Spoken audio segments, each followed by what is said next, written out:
So Wembley for Nottingham Forest for the first time since the days of Brian Clough. I'm pleased for an awful lot of people at the club, both past and present.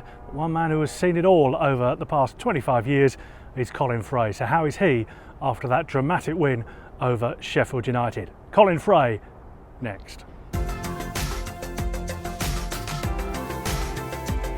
This video is brought to you in association with my good friends at Trent Bridge.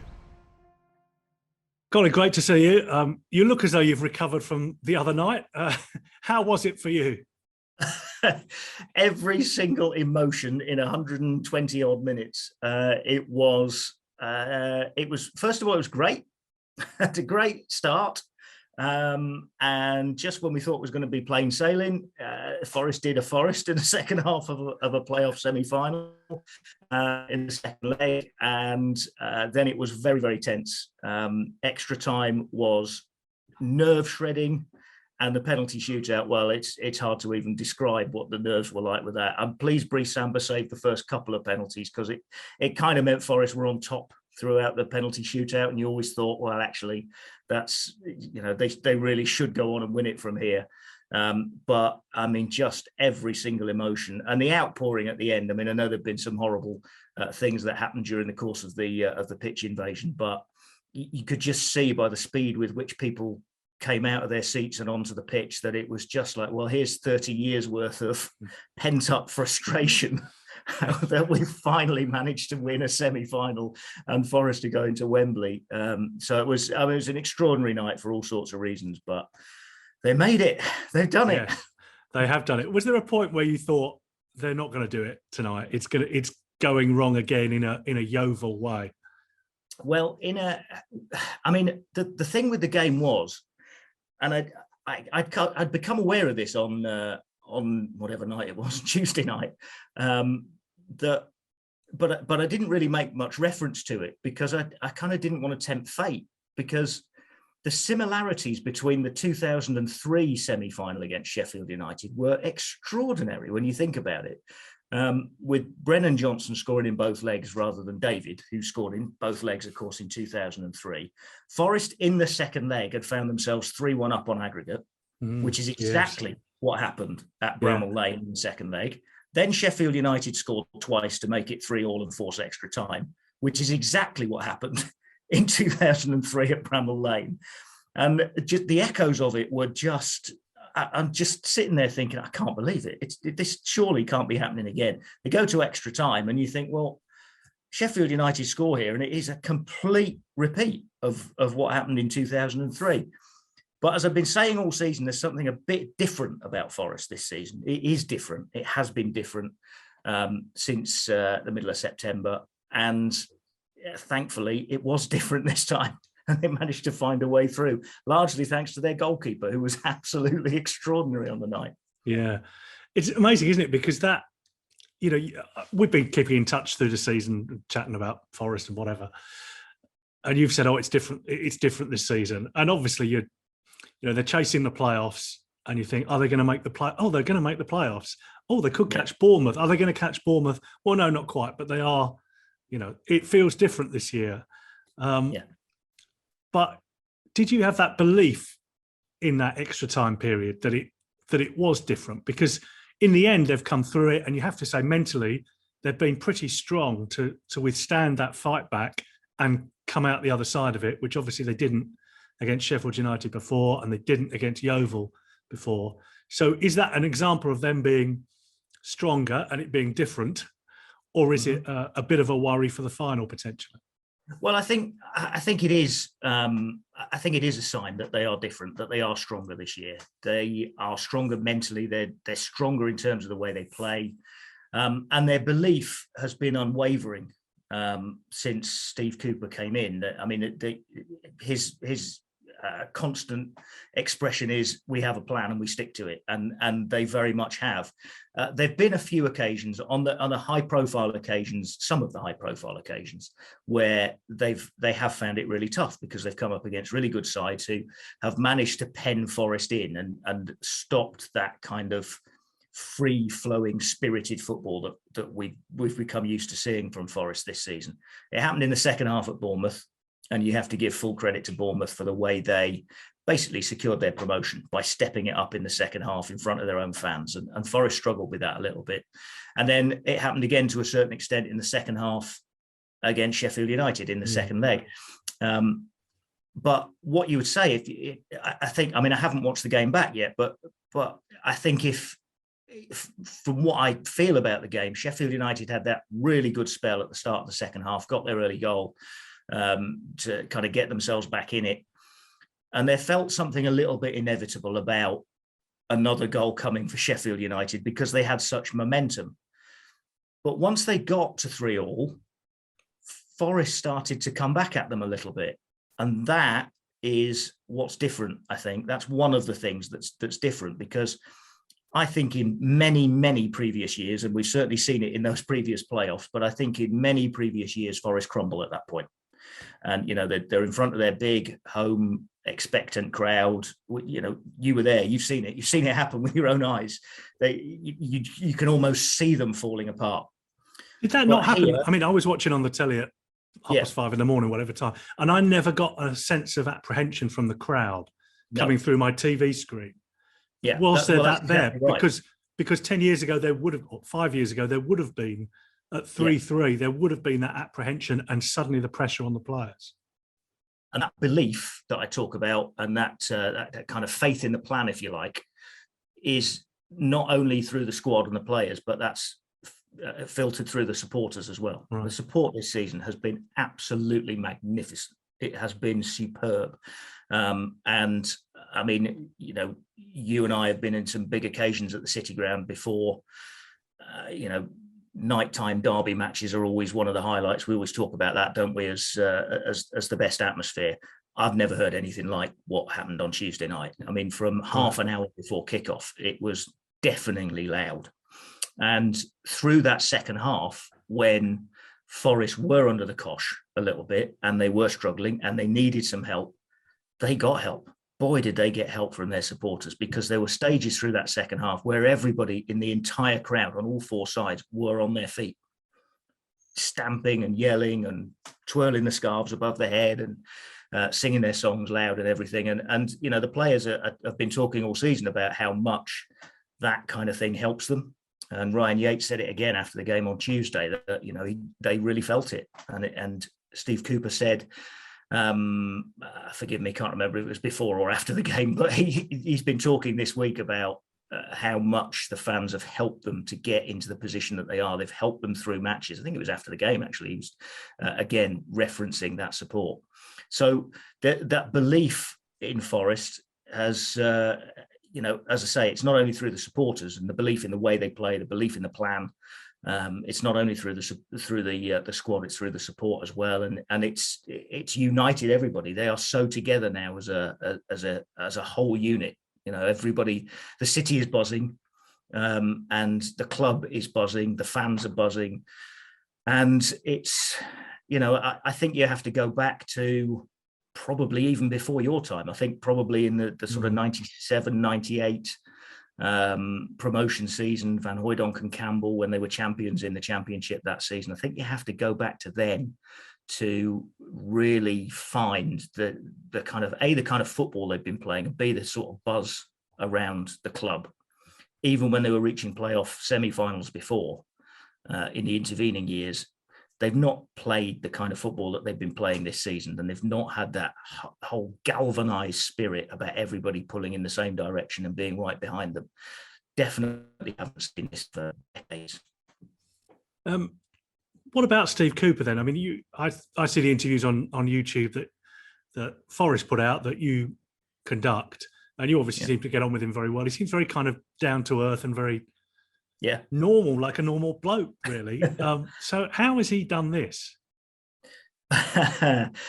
Good question. I think that's what every football coach wants to know, because I mean, if they pull it off and they win at Wembley, it has to go down as one of the most extraordinary football stories, admittedly at championship level rather than top flight level. But to come from where they've come from is just the stat's been doing the rounds that if you have 1 point after 7 games, the highest anybody's ever finished with that sort of start is 14th.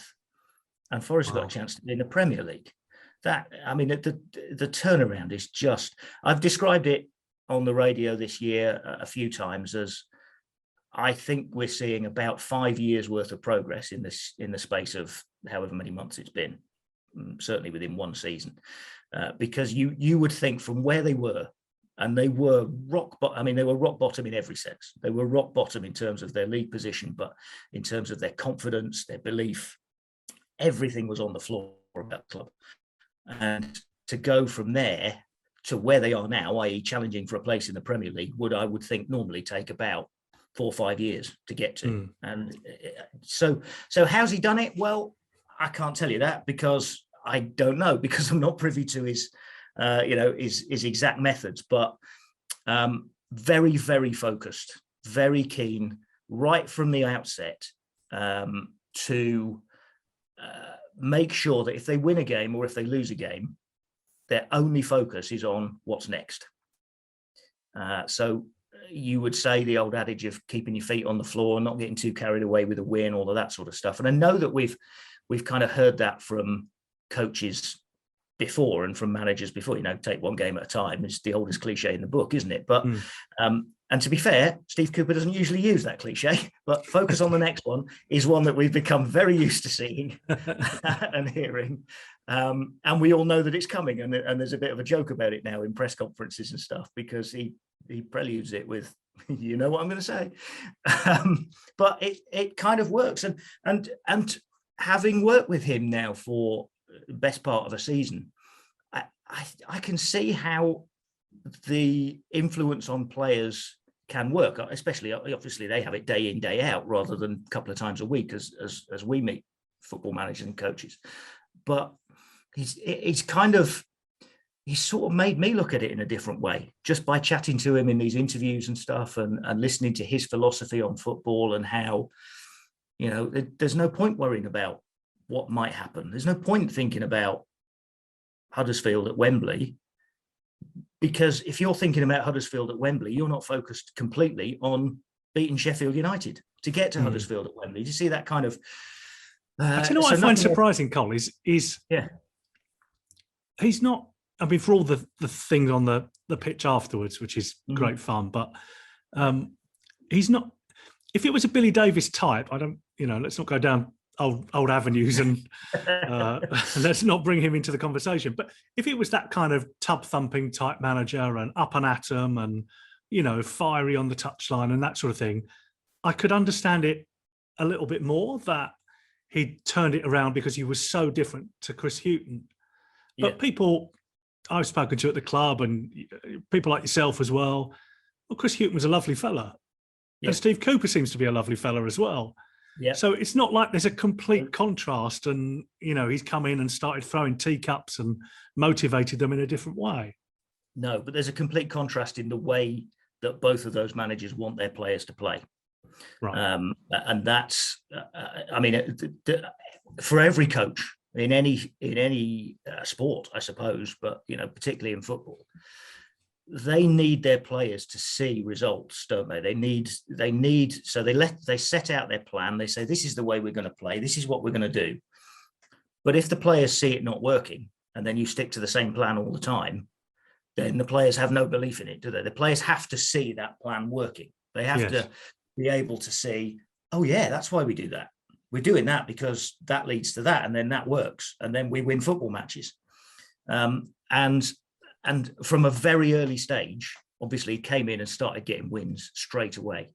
And we shouldn't forget Stephen Reid as well, who took charge against Huddersfield in that first game after Chris Hughton had got the sack, and they tore Huddersfield apart, just with a change of formation, a kind of philosophy that day of go out and express yourself. Take the shackles off. Almost literally, you could see the shackles coming off. You could see the wing backs getting further forward. I mean, they weren't wing backs in the old system, but you could see players just playing further up the pitch and being able to express themselves more. But it worked because they got results. And then Steve Cooper came in, drew his first match, but then straight away went to a couple of away matches and they were scoring goals. I think they were 1-0 down against Barnsley after I think it was a 1-1 draw against Millwall. And I think his first away game, they were 1-0 down at Barnsley. And I remember thinking at half-time at Barnsley, we're at Barnsley again, Yeah. becoming a bit of a bogey team. And this looks a bit similar to what we've kind of been used to. And we're 1-0 down at half time again. Second half, absolutely different, completely different thing. Different team came out and again, absolutely tore Barnsley to shreds. Scored 3, could have been more. Won the game 3-1. And then you leave Oakwell. And I'm sure this is the same for the players. You leave thinking, wow, boy, can we play. When we play like that, wow, can we play. And so I think, obviously, he's got a very definite plan. He's got very definite philosophies about focus. He is very, very, that's a word we've heard so often, but you understand why, because you just focus on the next one. Like when they're playing again, Huddersfield, for the right to play Liverpool in the next game, there was no, in the FA Cup, there was no thought of, well, it's Liverpool in the next round, because that means you're not focused on beating Huddersfield. And I know that's very easy to say, but I think there is an ethos now at the club that it's very much on to the next one. Even last Tuesday night, to a certain extent, there were 1 or 2 players who were very, very had a look of steely determination on their face, not of celebration because they'd got to Wembley, but of determination that having got to Wembley, they're going to see out the job. Ryan Yates said it afterwards in his post-match interview about, we're not there yet. We've now got another one to go. And so straight away, even then, and in amongst all of that furore of the pitch invasion, the having to wait 20 minutes or so for the pitch to be cleared, then to come out again and do their lap of appreciation and all the celebrations that are going on amongst the supporters, within the squad, immediately, even though Wembley is 10, 11 days away, there's that focus straight away. And I think that's sort of inbuilt. So when you combine that with the belief and the faith in the way they're playing, that I think those are the factors. Good players as well, of course. They've got very good players. Well, the next thing I was to say was better players as well. If you look at Cooper, he's made players that you thought were not on the way out. That's too strong, but their careers were at a tipping point. Perhaps he's made an awful lot of players better players. I think he's made every player a better player. I was thinking about this the other day. I don't think there's any player who has stood still under Steve Cooper. I think every single one of them in every position has got better. And that's been another feature through the season as well, is that yes, they've been playing well, and went back to that Barnsley game as a very early example, but they've also got better and better. But that must be a mentality thing, because with all due respect, if you're Guardiola or Klopp or Steve Cooper, you can't make a player better like that, ability-wise. It must be a mentality thing that has improved more than anything. And finding ways to, I guess, we're amateurs where this comes from, aren't we? So, we're guessing a little bit. But first of all, finding a way of playing that suits the players he's got. Yeah. And therefore that brings the best out of the players. But second, I've heard players talking this season in because obviously we ask the questions a lot about, what does he do? How does he make it? How does he do it?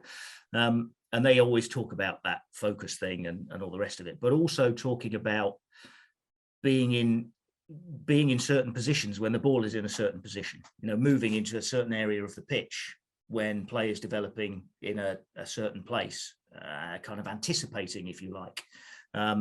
And I've heard a lot of the players, including some pretty, some of the more experienced ones, some pretty seasoned professionals, who talk about how much they've learnt, even in the very early stage, like you've been in a month, 6 weeks or something like that, about how much they've learned, how much more they learned in that month, 6 weeks than in their previous, in the rest of their career. I think even Lewis Grabban, I think at one stage, forgive me if I'm misquoting, but this is very much from memory, but I'm fairly certain Lewis Grabban in an interview earlier in the season was talking about how even at the stage of his career, and he's been a professional footballer for, I don't know what, 17, 18 years, whatever it is. He's saying that he was learning stuff. And so, clearly there are things from Steve Cooper's coaching manual, and he's obviously a very young coach, pretty new coach, third year in senior football after his youth team work.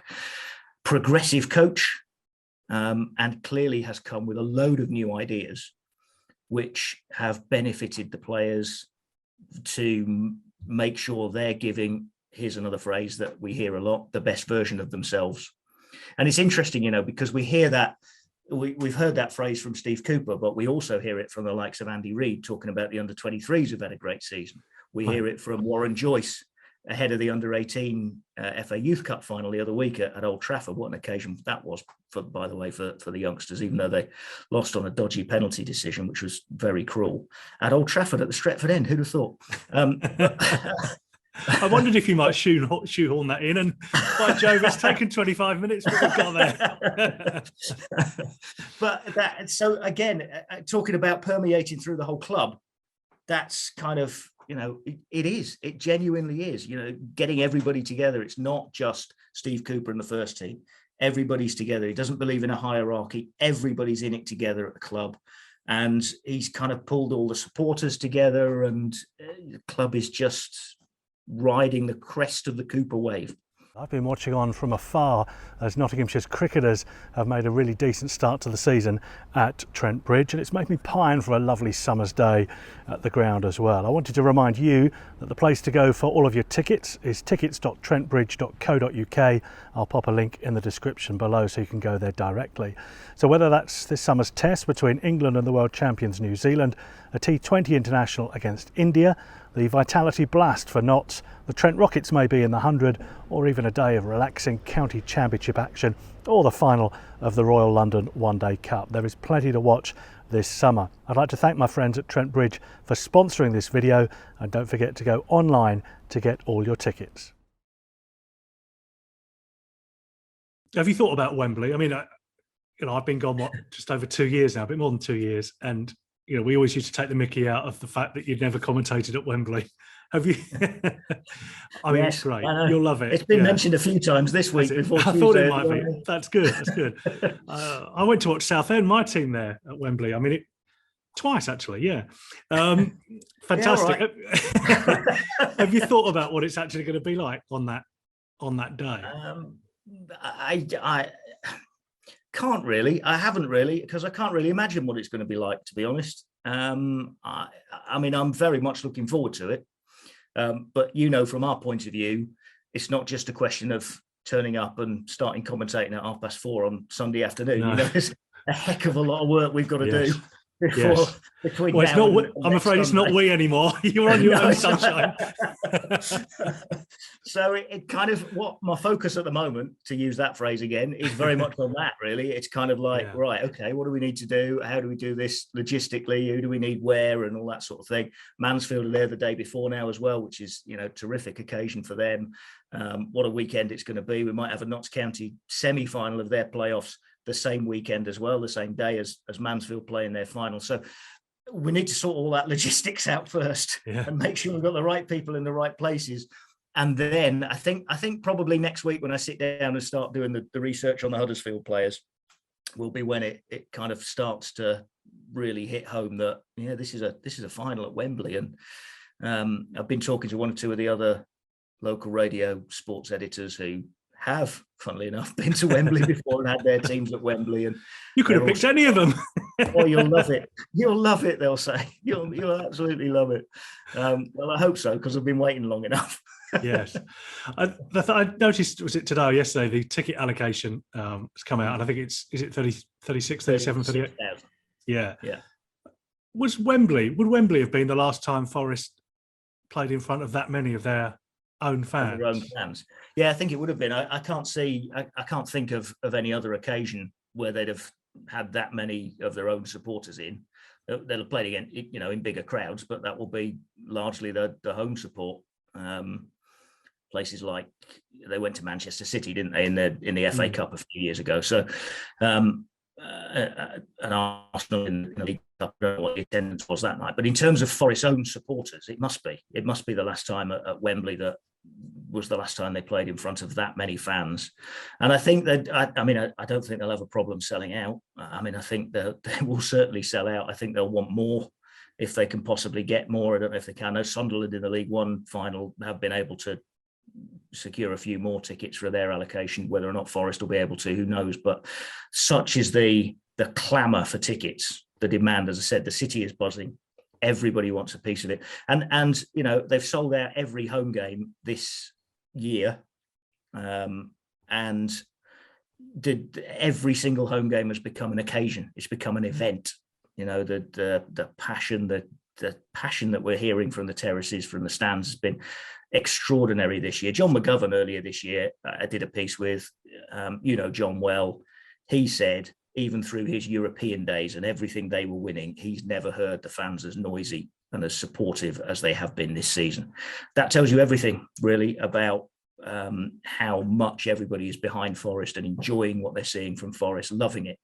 And so the clam for tickets is huge. I mean, I think I'm not sure I'm exaggerating here. I think if they could have the whole of Wembley, they'd probably sell it out.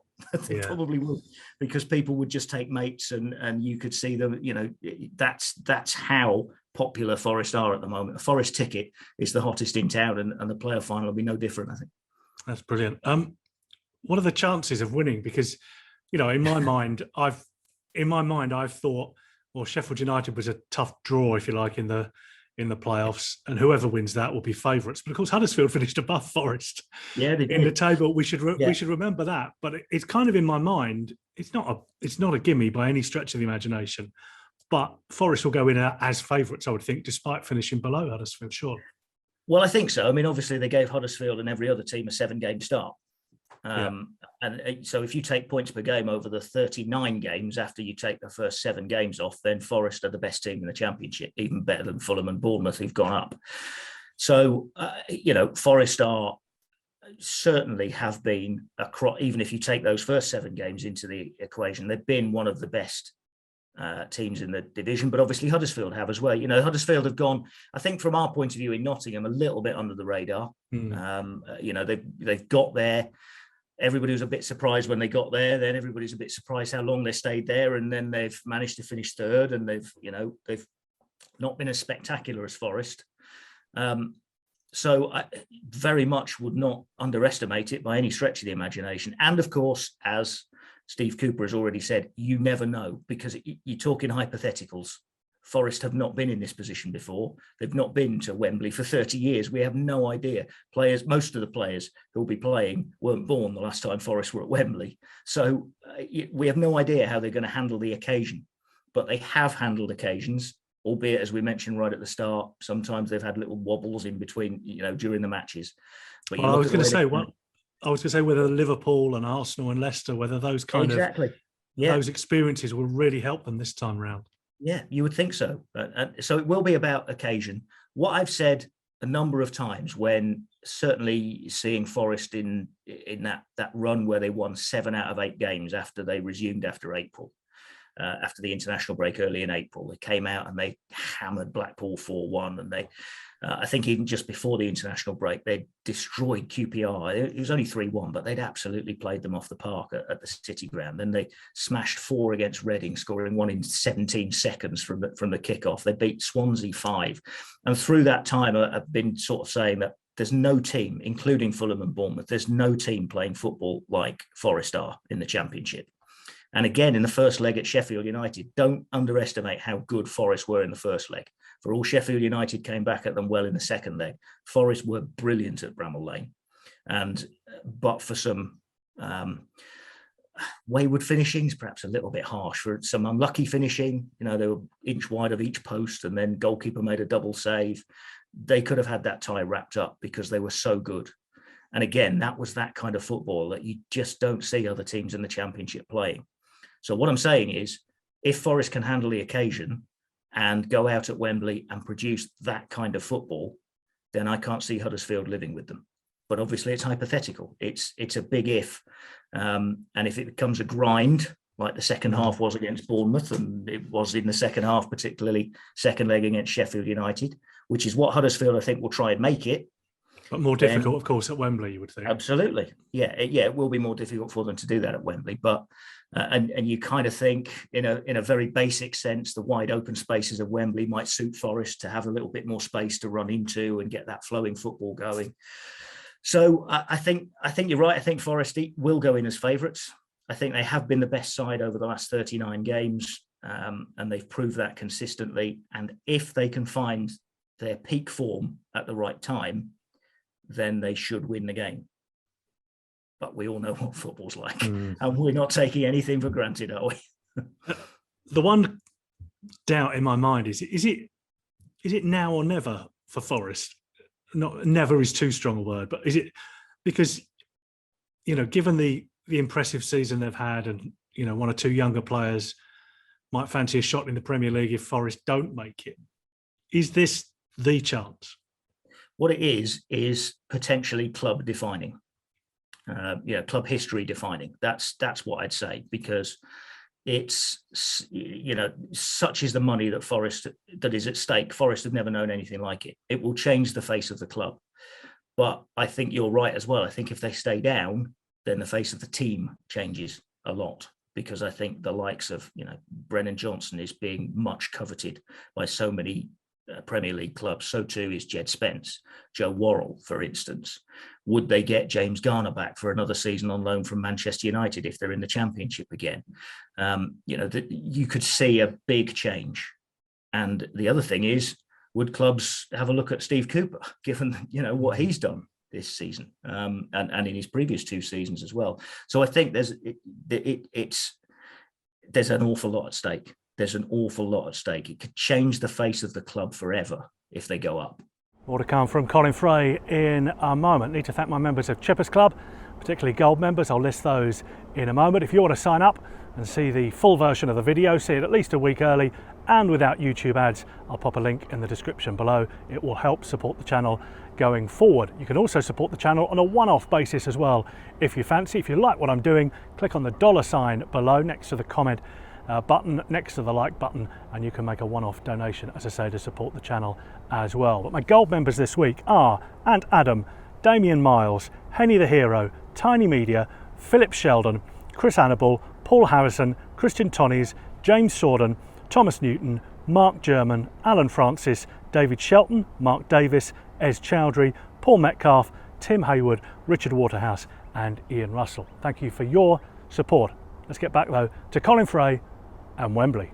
You think it could be that big in terms of the financial future of the club, but also those potential players who, as I say, might look to go elsewhere?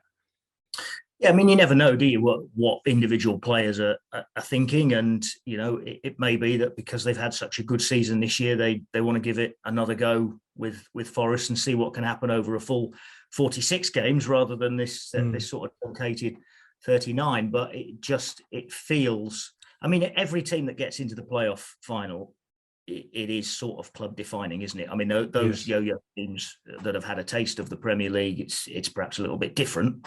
But certainly from a Forest point of view, the thing is, this is so huge because, they were in the Premier League 23 years ago. The Premier League 23 years ago was not the Premier League of today. No. So yes, they've been in the top flight before, but they've not been in this top flight. And the money that goes with it, as I say, can change a club inside and out. I mean, it just makes such a difference. And we see clubs that go up, then come down, and then with the parachute payments and all the rest of it, they're very much challenging to get back up there again. And Forest have never been able to get even in that cycle.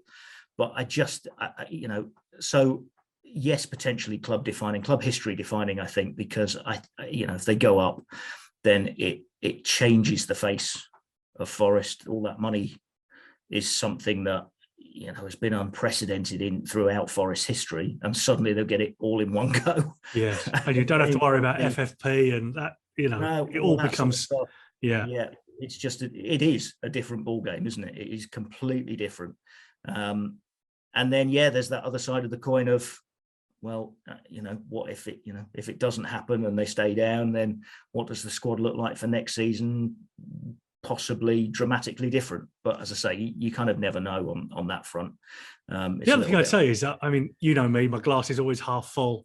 Oh yeah, always. Sometimes there isn't even a glass. But given what Steve Cooper has done and the signings he has made, and you tell me if he's made a bad signing, but if you look at Keenan Davis and other people that have come in, they seem to have made Steve Cook, Sturridge, Surridge rather, they all made an impact. You would have a lot more trust in the club and the manager now than you would have in the previous 10, 15 years if players do go, to be able to replace them with something similar. Yeah, I mean, you're right. You look at the January business that Steve Cooper did, and it's been excellent, hasn't it? I mean, Steve Cook's been outstanding. Keenan Davis and Sam Surridge, both of them scoring goals and playing well up front as well. The one or two others, the likes of Richie Larea, who have not really been able to feature yet because of the form of the likes of Jed Spence. But there's no reason to believe that he won't become a very good Forest player when and if he's called upon. So yeah, and let's not underestimate either the what's going on behind the scenes with Dane Murphy and the contribution of the chief executive who came in last summer and was instrumental in the appointment of Steve Cooper. So you can kind of take it and another step upwards in terms of everything looking a lot healthier than it had done before. And I think he's been influential in getting some of the players in as well, and between them they have a good philosophy. We said, I mean, quite often over the last 20 years or so it's been proved wrong when you kind of get a new manager into Forest and you think, well, that could work, that looks a good fit. Said it about Chris Hughton, didn't Absolutely. work, but we did say it about Steve Cooper. Young players. We've got a chief executive who wants a philosophy of a club to bring in a lot of young players, young hungry players, like he did at Barnsley. Now you've got a head coach who is used to working with younger players and has a proven track record at working with younger players, and it does look as if it's going to be a very good fit.